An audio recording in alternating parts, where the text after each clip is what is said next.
Perhaps one of the most commonly used tools in Adobe Illustrator is the pen tool. To use the pen tool, click on the pen tool choose it from the tool menu, or just click P on your keyboard.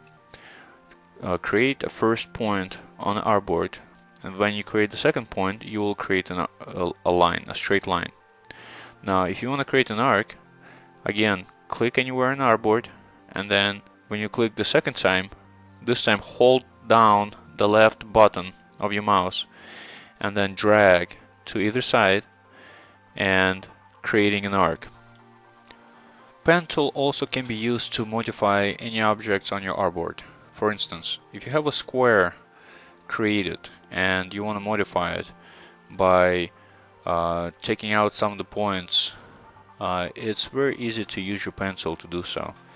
Now, if you have your pen tool selected and you point around the corners, you can see this. There is a minus next to our cursor. If you click on this point will be gone. As easy as that. Now, if you want to add the point, you would need to click plus on your keyboard and then click anywhere on a line to add a point. Now, if I would take my direct selection tool, I can always reshape this as we previously have discussed. You can always use your pen tool to guide whichever way your arc will be shaped.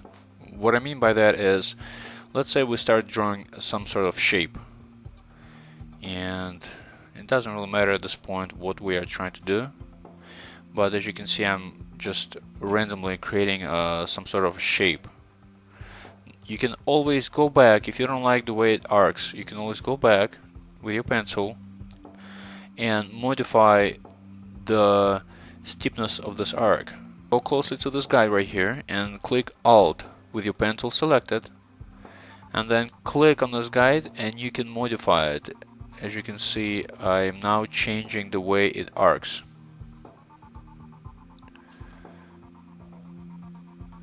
You can always create a sharp angle out of any of the points. For instance, if I take my pen tool and again I'm going close to this point right here, and I would click Alt and click on this point now becomes a sharp angle instead of the arc. That's another way you can use the pen tool. Now, the best way to practice pen tool is to take an image of any sort, and the best way to practice is to try to outline any object or shape using your pen tool. And as you can see, I'm simply clicking and dragging whichever direction I want to go. Now, I just increased the stroke so you can see better what I'm doing. And let's just continue and quickly outline this t-shirt. If you don't like something, just press Ctrl Z and undo the last move. The easiest way to make a sharp angle is simply just clicking on a point without doing anything else, while still creating an outline. And as you can see, if I continue on, I have a sharp angle at that section.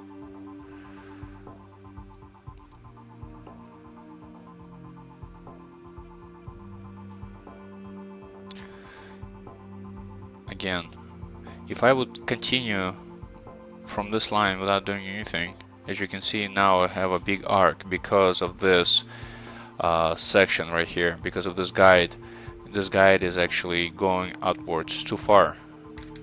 To avoid this, I simply just click on this point and continue on. It's very simple. And the more you do this, the better you get at it, like with anything else. Again, I'm going to click on this point to create, and then when you come to the end or the beginning where you started and you point your cursor in this location, you will see a little circle in the bottom right corner of your cursor. That means that you about to create a closed shape object. Okay, let's do a little arc like this.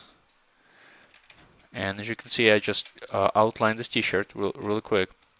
And if I want to, let's say now, because of this, this is a closed shape, we can now color the t-shirt. We can give it a fill. If I would go to my appearance panel and I would just choose any fill I want, I'm now able to change the fill color of this t-shirt.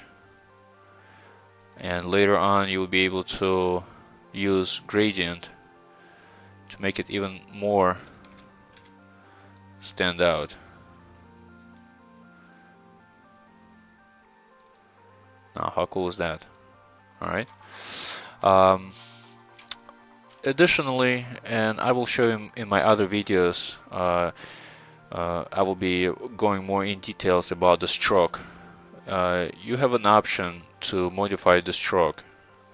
You have caps, which will work. The way that works is it will create a smooth caps, round caps on your corners, and you can also create a different thickness of this line. Right now it's all uniform thickness, similar thickness all the way around. You can actually modify thickness and it will create thinner lines at the very ends of the corners versus thick lines in the other parts of the drawing. So this makes it look like more like a hand-drawn object instead of, using a pencil in Illustrator, which is kind of cool.